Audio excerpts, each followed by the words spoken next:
السلام عليكم ورحمة الله تعالى وبركاته.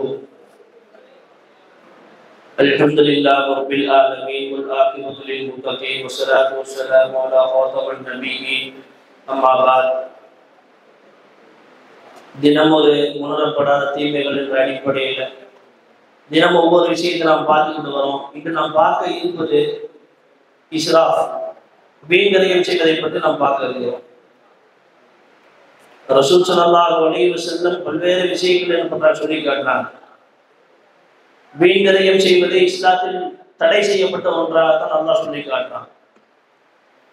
வீண்விரயம் என்று சொன்னால் தன் தேவைக்கு அதிகமாக எல்லை மீறுவதை தான் வீண்விரயம் என்று சொல்லுவாங்க.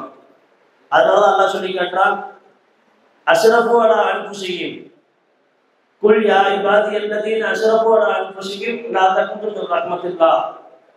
தன் எல்லை மீறிய பாவத்தை சொல்லும்போது அல்லாஹ் என்ன பண்றான், அஸ்ரஃபு அலா அன்ஃபுஸிஹிம், தன் வீண்விரயமாக எல்லை மீறிய பாவத்தை என்ன பண்றாங்க, அஸ்ரஃபு என்ற வார்த்தையை அல்லாஹ் குர்ஆனில் பயன்படுத்தி காட்டுகிறார். இன்றைய சமூகத்துல பார்த்தா பல்வேறு விஷயங்களில் வீண்விரயம் செய்து கொண்டிருக்கிறார்கள். தேவையில்லாத பார்ட்டி, பர்த்டே பார்ட்டி, பல்வேறு உணவுகள் தேவையில்லாத இஸ்ராஃப் செஞ்சுக்கிட்டு இருக்கிறாங்க. அல்லாஹ் இயல்பாகவே நம்ம எவ்வளவு நன்மை செஞ்சாலும் நம்ம என்ன பண்ண முடியாது, சொர்க்கத்தை நுழைய முடியாது.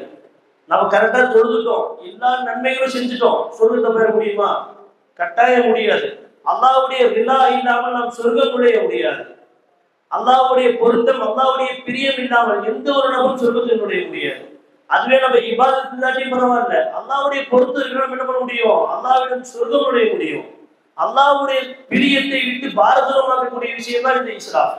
அல்லாஹ் குர்ஆன்ல சொல்லி காட்டா, குலு வஸ்ரபு வலா துஸ்ரிஃபு இன்னஹு லா யுஹிப்புல் முஸ்ரிஃபீன் என்பதாக அல்லாஹ் சொல்லி காட்டுறான். நீங்கள் உண்ணுங்கள், பருகுங்கள், வீண்விரயம் செய்ய வேண்டாம் என்பதாக அல்லாஹ் சொல்லி காட்டுறான். இன்னஹு லா யுஹிப்புல் முஸ்ரிஃபீன், நிச்சயமாக அல்லாஹ் வீண்விரயம் செய்யக்கூடியவர்களை விரும்ப மாட்டான் என்பதாக அல்லாஹ் மறைசாட்டுகின்றான். கண்ணியத்துக்குரிய மாணவ செல்வங்களே, எல்லா விஷயங்களிலும் இன்றைய சமூகம் வீண்விரயம். ஒரு ஹோட்டலுக்கு போன பல்வேறு விஷயங்கள் ஆர்டர் பண்றாங்க, அதில் பாதி குப்பைக்கு தான் போகுது. எல்லா விஷயங்களும் வீண்விரயம். தண்ணி பாட்டில இருந்து எல்லா நிலைகளும் வீண்விரயம் என்று சொன்னால் வெறும் உணவு மட்டும் கிடையாது, அல்லாஹ் கொடுத்த நன்மையை நாம் பயன்படுத்தாமல் செய்வதும் வீண்விரயம் என்பதாக சொல்லி காட்டுறாங்க.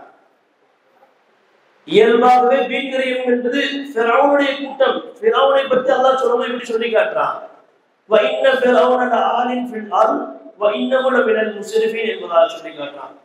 நிச்சயமாக ஃபிரௌன் என்ன பண்ணான், இந்த உலகத்தில் அடிச்சாட்டியம் செய்து கொண்டவனாக இருந்தால், வஇன்னஹு லமினல் முஸ்ரிஃபீன், நிச்சயமாக அவன் முஸ்லிமுடைய கூட்டத்தில் உள்ளவன் என்பதாக சொல்லி காட்டுறான். ஒரு முறை என்ன பண்றாங்க, அபீதர் ரலியல்லாஹு அன்ஹு அவங்களுக்கு முஆவியா ரலியல்லாஹு விருந்து கொடுப்பதற்காண்டி கூப்பிடுறாங்க. அபீதர் ரலியல்லாஹு அன்ஹு சஹாபாக்கள் ரொம்ப பேணிக்கையானவங்க, ஜுஹுதான சஹாபி அவங்க. அவங்களுக்கு முஆவியா ரலியல்லாஹு அன்ஹு என்ன பண்றாங்க, உணவுக்காக வேண்டி அழைப்பு விடுக்கிறாங்க.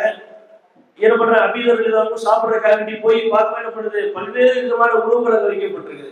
உடனே அபீதர் ரலியல்லாஹு அன்ஹு முஆவியாவை பார்த்து கேட்கிறாங்க, இது யாருடைய செல்வத்திலிருந்து செய்யப்பட்டது? இது அரசாங்கத்துடைய செல்வத்திலிருந்து செய்யப்பட்டால் உங்களுடைய கை வெட்டப்பட வேண்டும். அதுவே உங்கள் சொத்துகளில், உங்கள் தந்தையாருடைய சொத்துகளில் செய்யப்பட்டால் நீங்கள் சைத்தானுடைய சகோதரர் என்பதாக சொல்லி காட்டுறான். அதான் அல்லாஹ் குர்ஆனிலே சொல்லி காட்டுறான், வஇன்னல் முபத்திரீன கானூ இஹ்வான ஷயாத்தீன். நிச்சயம் முபத்திரீன என்னன்னா இஸ்ராஃப் செய்யக்கூடியவங்க, அது மட்டும் இல்லாம செல்வத்தை செலவு செய்யக்கூடியவங்க, அல்லாஹ்வுடைய பாதைக்கு மாற்றமாக பாவத்துக்காக வேண்டி செல்வத்தை செலவு செய்யக்கூடியவங்க முபத்திரீன் சொல்லுவாங்க. அது மட்டும் இல்லாம இஸ்ராஃப் செய்யக்கூடியவங்க என்ன பண்ணுவாங்க, முபத்திரீன் என்பதாக சொல்லி காட்டுவாங்க. அல்லாஹ் குர்ஆன்ல என்ன சொல்றான், இன்னல் முபத்திரீன கானூ இஹ்வான ஷயாத்தீன், நிச்சயமாக வீண்விரயம் செய்யக்கூடியவர்கள், அது மட்டுமல்ல அல்லாஹ்வுடைய பாதை அல்லாமல் பாவத்துக்காக வேண்டி செல்வத்தை செலவு செய்யக்கூடியவர்கள் சைத்தானுடைய சகோதரர் ஆவார். எனவே இது சைத்தானுடைய உணவு, எனக்கு உணவே வேணும் என்ன பண்ணாங்க, அபீதர்கள் எல்லாம் பற்றிட்டு வாங்க என்பதாக சொல்லப்படுகிறது. எல்லா விஷயத்திலும் வீண்விரயம். பெருமானார் ஸல்லல்லாஹு அலைஹி வஸல்லம் அல்லாஹ் என்ன பண்றான், குர்ஆன்ல சொல்லி காட்டுறான், யார் வீண்விரயம் செய்யறானோ அவன் நரகவாசி என்பதாக அல்லாஹ் குர்ஆனில் மற்றொரு இடத்தில் சொல்லி காட்டுகிறான். வஇன்னல் முஸ்ரிமீன ஹும் அஸ்ஹாபுன் நார், நிச்சயமாக வீண்விரயம் செய்யக்கூடியவர்கள் ஹும் அஸ்ஹாபுன் நார், அவன் நரகவாசி என்பதாக அல்லாஹ் சொல்லி காட்டுகின்றான். கண்ணியத்துக்குரிய மாணவர்களே, இயல்பாகவே இந்த இஸ்லாமிய மார்க்கம் எல்லா விஷயத்திலும் நடுநிலையை தான் பெற சொல்கிறது. அதனால்தான் ரசூல் ஸல்லல்லாஹு அலைஹி வஸல்லம் சொன்னாங்க, கைருல் உம்மரி அவுசாத்துகா, எல்லா விஷயங்களிலும் சிறந்தது நடுநிலை. இஸ்லாத்தில் கஞ்சத்தனம் என்பதும் என்ன பண்ணாது, அறவே கூடாது, வீண் விரயமும் என்ன பண்ணாது, கூடாது. எல்லா நிலைகளிலும் நடுநிலையாக இருந்து நல்ல ஒரு சொர்க்கத்தை அடையக்கூடிய நன்னசீபை அல்லாஹ் நம் அனைவருக்கும் தந்தல் புரிவானாக. வா ஆதர் தாவானா வல் ஹம்துலில்லாஹி ரப்பில் ஆலமீன்.